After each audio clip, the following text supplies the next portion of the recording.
सवाल था आपका, आप लोग से क्या सवाल पूछे थे कि समतल दर्पण का जो आवर्धन होता है, क्वेश्चन ही इसको बना के लिखवा देते हैं बाद में, पहले समझ लीजिए। आवर्धन जो होता है वो क्या होता है, +1। कभी कभी आता है एग्जाम में कि समतल दर्पण का आवर्धन +1 होता है, इस कथन का क्या अभिप्राय है, मतलब इस कथन का क्या मतलब हुआ। तो हमको पता है कि आवर्धन का 2 गो फॉर्मूला HI/HO और एक होता है M बराबर। समतल दर्पण का आवर्धन 1 होता है, तो आवर्धन के जगह पे 1, U इधर आ गया तो V बराबर, और यहाँ पे 1 रखिएगा तो 1, तो HO इधर आ जाएगा तो HI बराबर, यही ना हुआ। तो इसका मतलब ये हुआ कि समतल दर्पण का आवर्धन 1 होता है। इस कथन का अभिप्राय यह है कि वहाँ पे उस दर्पण में बने प्रतिबिंब की ऊंचाई वस्तु की ऊंचाई के बराबर होता है, और जितना दूरी पर वस्तु होगा, ये वस्तु दूरी है, उतना ही दूरी पर क्या बनेगा, हो गया। इस कथन का यही अर्थ होता है, ठीक है। हम लोग क्वेश्चन लिखेंगे, तीनों दर्पणों का उपयोग बारी बारी से लिखवा देते हैं, ठीक है। तो सबसे पहले आप लोग लिखिए क्या, समतल दर्पण का उपयोग।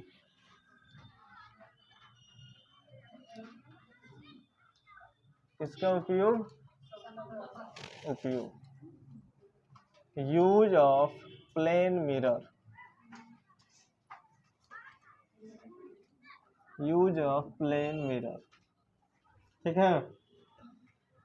समतल दर्पण का उपयोग, यूज ऑफ प्लेन मिरर।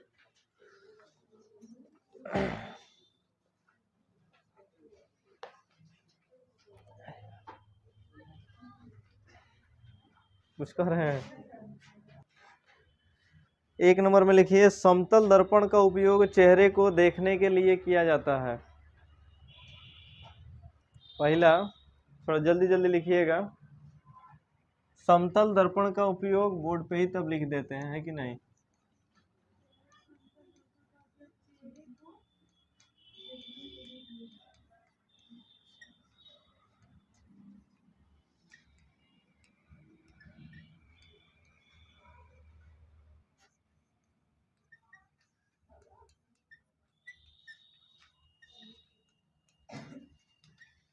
समतल दर्पण का उपयोग चेहरे को देखने के लिए किया जाता है।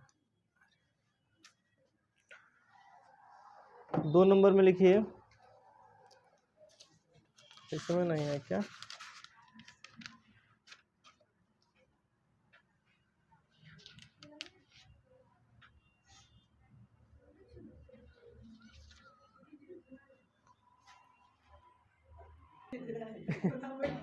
वैसे छोटी है बेचारा, उसको आगे बैठना चाहिए, तुम पीछे कहाँ बैठ जाती है, चाहे इधर किनारे बैठो। देखिए यहाँ पे समतल, ये तो सबको पता है कि इसका उपयोग चेहरे को देखने के लिए किया जाता है, ठीक है ना। पारदर्शी उपकरण, जैसे कोई कोई ऐसा वस्तु होती है जिसको हम लोग अंदर से बाहर की तरफ देखते हैं, वो पारदर्शी उपकरण होता है, ठीक है ना। जैसे कोई कोई ऐसे शीशा का भी चीज आता है जो पूर्णतः अंदर की वस्तु भी हम लोग देख लेते हैं, तो उसमें यही दर्पण यूज किया जाता है।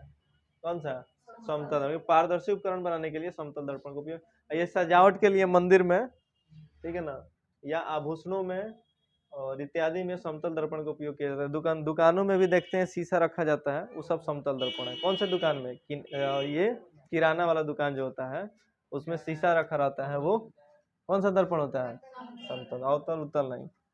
अवतल दर्पण का उपयोग है पहला, हजामती दर्पण के रूप में, ठीक है। हजामती मतलब जो हजामत बनाता हो, बाल काटता हो, वहां पे जो आपके पीछे जो दर्पण लगाया गया रहता है, पीछे जो पीछे का हिस्से को दिखाता है, हम लोग आगे बैठे रहते हैं फिर भी पीछे का केस देखते हैं, भाई बाल बढ़िया से कटा रहा है कि नहीं, तो वो कौन सा दर्पण होता है, अवतल दर्पण होता है, ठीक है। उस कंडीशन में वहां पे आभासी प्रतिबिंब बनता है, जैसे लास्ट में अवतल दर्पण में आभासी प्रतिबिंब बनता है ना, वही प्रतिबिंब वहां पे बनता है। उस कंडीशन में हम लोग ध्रुव और मुख्य फोकस के बीच में बैठे रहते हैं, ठीक है, इसलिए वहां पे काल्पनिक प्रतिबिंब बना के पीछे के हमको मतलब बाल को दिखाता है। दूसरा, रोगियों के कान, नाक, गले इत्यादि को जांच करने के लिए, जैसे मान लीजिए कि अवतल दर्पण का ये भी खासियत है कि छोटे वस्तु का बड़ा प्रतिबिंब बनाता है, तो अगर कान के हिस्से को गले के हिस्से में अंदर की तरफ देखना होता है, कान में अंदर की तरफ देखना होता है, तो हम लोग इस दर्पण का उपयोग करते हैं, क्योंकि ये बड़ा बड़ा साइज करके हमको दिखाता है। तो उसको जांच करने के लिए भी कान, नाक, गले में वहाँ पे हम लोग अवतल दर्पण का उपयोग करते हैं। ठीक है, वही अवतल दर्पण, वही उसी को रख के तो हम लोग देखते हैं। गाड़ियों के अग्रदीपों में जो ये पूछ रहे थे कि अग्रदीप का मतलब आगे का जो शीशा होता है, हाँ लाइट, जैसे ये है मोटरसाइकिल में लाइट रहता है, उसके बाद लाइटवा का यहाँ ऊपर शीशा नहीं लगा रहता है, वो सब कौन सा दर्पण है? अवतल दर्पण है। यह है सोलर कुकर या सौर भट्ठी में, हाँ ये टेबल लैम्प, टॉर्च वॉर्च, ये सब टॉर्च है, ये रॉ छूट गया है। टॉर्च वॉर्च में जो ऊपर का नहीं लाइट होता है, शीशा लगा रहता है ऊपर हुआ, वो सब कौन सा दर्पण होता है? अवतल दर्पण होता है। देखो जैसे है, वही ना कांच मतलब दर्पण। जैसे बोलोरो का ऊपर वाला हिस्सा हो गया, या बोलोरो जहाँ पे लाइट होता है किनारे किनारे, उसके ऊपर जो शीशा रहता है अवतल दर्पण। मोटरसाइकिल के ऊपर जो शीशा रहता है अवतल दर्पण। टॉर्च के जो, अभी तो टॉर्च आना बंद हो गया है, टॉर्च के जो ऊपर का शीशा होता है वो भी अवतल दर्पण होता है ना। टेबल लैम्प जो हम लोग पढ़ते हैं वो भी अवतल दर्पण, सब अवतल दर्पण का बना होता है। ठीक है, परावर्तक सतह उसका। चलिए सोलर कुकर, सोलर मतलब आपको उसी दिन बताए थे कि अवतल दर्पण क्या करता है, तो प्रकाश किरणों को इकट्ठा करता है। तो ज़्यादा एनर्जी डेवलप करने के लिए हम लोग सोलर कुकर में, नहीं छत पे हम लोग सोलर लगाते हैं, उस पे जो शीशा लगा रहता है वो कौन सा होता है? अवतल। तो सौर भट्ठी में यहाँ भी अवतल दर्पण का उपयोग किया जाता है। सौर भट्ठी जहाँ पे सौर के द्वारा प्रकाश के किरणों के द्वारा ऊर्जा का मतलब क्या हो, मतलब उत्पादन हो, जहाँ पे ऊर्जा एनर्जी डेवलप किया जाए, करंट के द्वारा नहीं, प्रकाश के किरणों के द्वारा, उसको हम लोग सौर भट्ठी कहते हैं। ठीक है, तो वहाँ पे भी जो ऊर्जा का उत्पादन होता है, उस कंडीशन में वहाँ पे अवतल दर्पण का उपयोग किया जाता है कि ज़्यादा से ज़्यादा एनर्जी डेवलप हो। ठीक है, तो ये हो गया आपका समतल और अवतल दर्पण का उपयोग। अब हम लोग पढ़ेंगे क्या? उत्तल दर्पण का उपयोग। जब ये तीनों हो जाएगा तो देखिए आप लोग याद दिलाइएगा, अगर हम भूल भी जाते हैं तो। सोलर कुकर में अवतल दर्पण का उपयोग क्यों किया जाता है, ये लिखवाना है आंसर। और एक लिखवाना है कि वाहनों के साइड मिरर के रूप में उत्तल दर्पण का उपयोग क्यों किया जाता है। 2 क्वेश्चन हो गया। और तीसरा, समतल दर्पण का आवर्धन +1 होता है, इस कथन का क्या अभिप्राय है। 3 क्वेश्चन पढ़ाना है, चैप्टर आपका कंप्लीट हो जाएगा। ठीक है, तो चलिए अगला टॉपिक बनाइए, उत्तल दर्पण का उपयोग।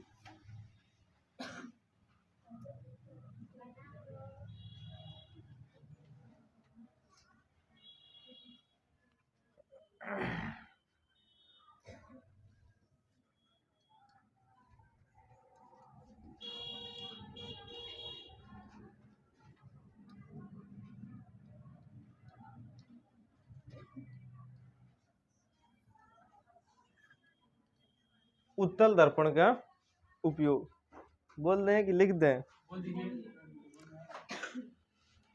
लिखिए, इसका उपयोग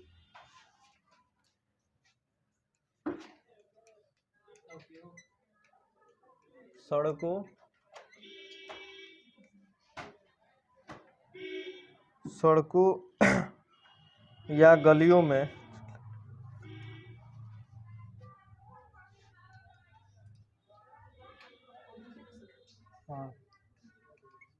स्ट्रीट लाइट के परावर्तक के रूप में,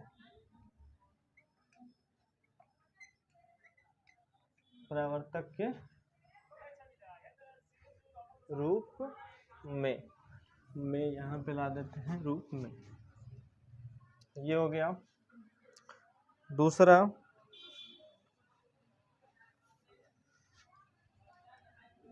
मोटर कार या बाइक के साइड मिरर के रूप में,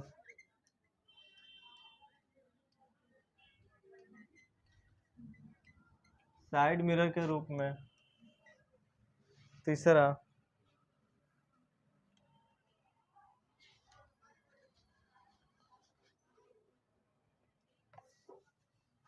प्रदर्शन कक्ष में छोटा प्रतिबिंब बनाने के लिए।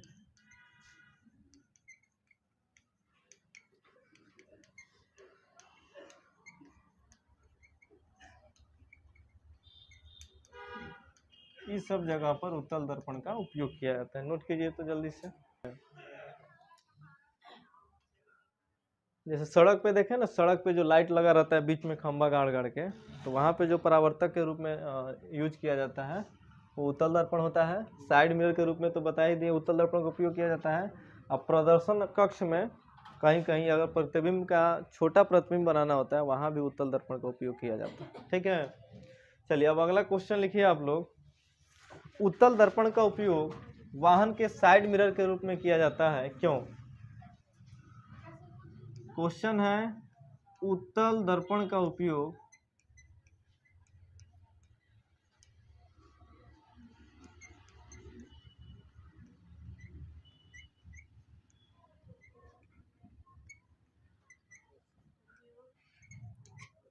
वाहन के साइड मिरर के रूप में किया जाता है, क्यों?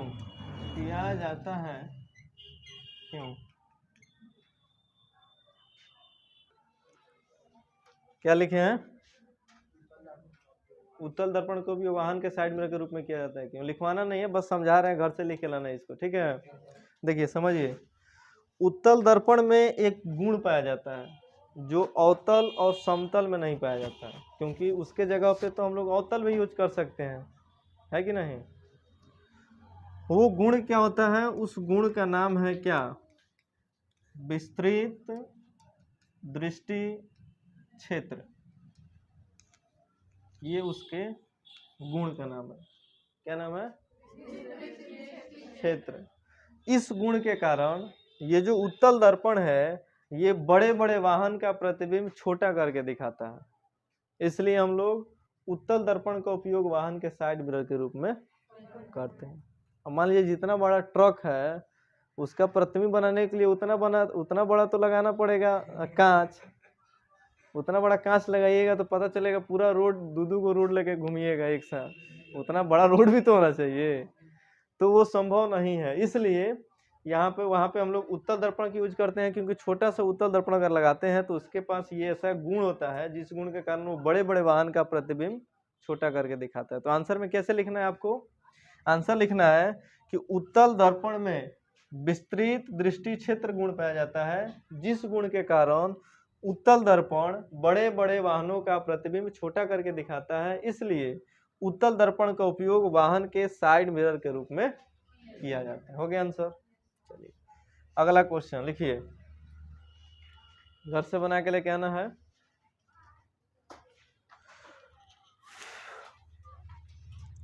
लिखिए अवतल दर्पण का उपयोग, नेक्स्ट क्वेश्चन है,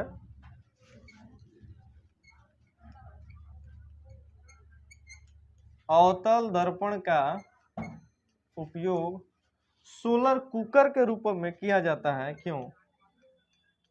नोट्स भी आपको मिल जाएगा व्हाट्सएप पे, ठीक है। सोलर कुकर के रूप में किया जाता है, क्यों?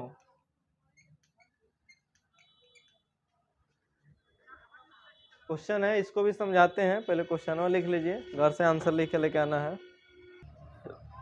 क्वेश्चन है, अवतल दर्पण का उपयोग सोलर कुकर के रूप में किया जाता है, क्यों?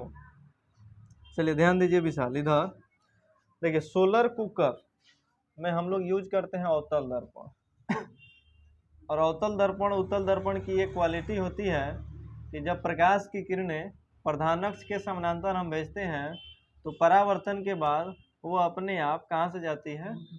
मुख्य फोकस से जाती है।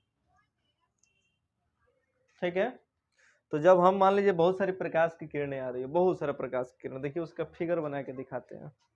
अगर प्रकाश की किरण बहुत सारा आ रही हो और उन प्रकाश की किरणों के बीच में हम लगा दें अवतल दर्पण। कौन सा दर्पण? अवतल दर्पण। देखिए ये हमारा है अवतल दर्पण, यहाँ पे प्रकाश की किरण देखिए चल दिया है, प्रकाश की किरण, बहुत सारे प्रकाश की किरण है कि नहीं? चलिए बहुत सारे प्रकाश की किरण चला है यहाँ पे। ये सारा किरण हमको पता है परावर्तन के नियम के अनुसार ये टकराने के बाद अपने आप जाएगी मुख्य फोकस से। देखिए को प्रकाश किरण है, 1 2 3 4 5, यहाँ पे 1 2 3 4 5, ये पांचों प्रकाश की किरण टकरा के कहाँ पे जाएगी बाबू? मुख्य फोकस से। आ रहा समझ में? तो देखिए 10 गो प्रकाश की किरण अलग अलग डायरेक्शन में था, लेकिन सब टकरा के यहाँ पे क्या हो गया, इकट्ठा हो गया। तो जब सब प्रकाश की किरण आके एक बिंदु पे इकट्ठा होगी तो जाहिर सी बात है इसका टेम्परेचर बढ़ जाएगा, और जब टेम्परेचर बढ़ेगा तो वहाँ पे जो एनर्जी डेवलप होगा वो अधिक एनर्जी निकलेगा वहाँ से, ठीक है। इसलिए हम लोग सोलर कुकर के रूप में अवतल दर्पण का उपयोग करते हैं। अब इसका आंसर लिखना है तो कैसे लिखना है, देखिए अवतल दर्पण का उपयोग सोलर कुकर के रूप में किया जाता है, क्यों, ये क्वेश्चन हो गया।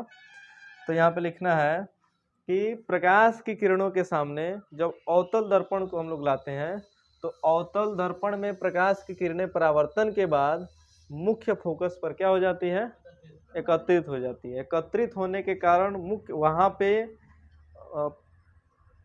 प्रकाश के किरणों के कारण वहाँ का ताप क्या हो जाता है, अधिक हो जाता है, इसलिए अवतल दर्पण का उपयोग सोलर कुकर के रूप में करते हैं। ये हो गया आंसर उसका।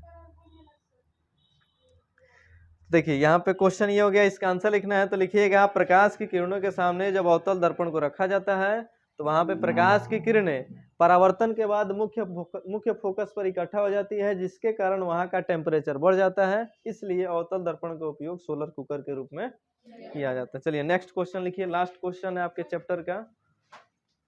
समतल दर्पण का आवर्धन, घर से सब लिख के लाना है, हम सब समझा दिए हैं। समतल दर्पण का आवर्धन,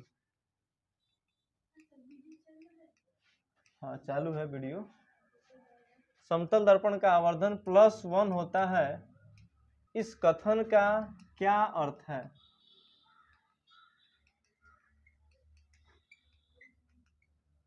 इस कथन का क्या अर्थ है, ये आपका क्वेश्चन है, जल्दी से नोट कीजिए, उसके बाद समझा। अभी बताएं कि आवर्धन का फॉर्मूला होता है HI/HO। आवर्धन की जगह पे 1 रखिएगा तो इधर आ जाएगा HO बराबर HI। जब यहाँ पे 1 रखिएगा तो HO में 1 से गुणा होगा तो HO, ये हो गया HI। इसका मतलब क्या, ये है प्रतिबिंब की ऊंचाई, ये क्या है, दोनों की ऊंचाई बराबर। दूसरे फॉर्मूला पर रखिएगा तो 1 बराबर हो जाएगा V/U, U इधर आ जाएगा बराबर हो जाएगा किसके, V के। यानी इसका मतलब ये हुआ कि समतल दर्पण का आवर्धन +1 होता है। इस कथन का क्या अभिप्राय है, इस कथन का अभिप्राय यह है कि समतल दर्पण के सामने किसी भी वस्तु को रखने पर समतल दर्पण में बने प्रतिबिंब की ऊंचाई तथा वस्तु की ऊंचाई दोनों क्या होता है, समान आकार का होता है, तथा वहां पे वस्तु दूरी और प्रतिबिंब दूरी समान होती है। ये इस कथन का अर्थ है, ठीक है। इतना आपको घर से करके लेके आना है, कल से हम लोग न्यूमेरिकल पढ़ेंगे।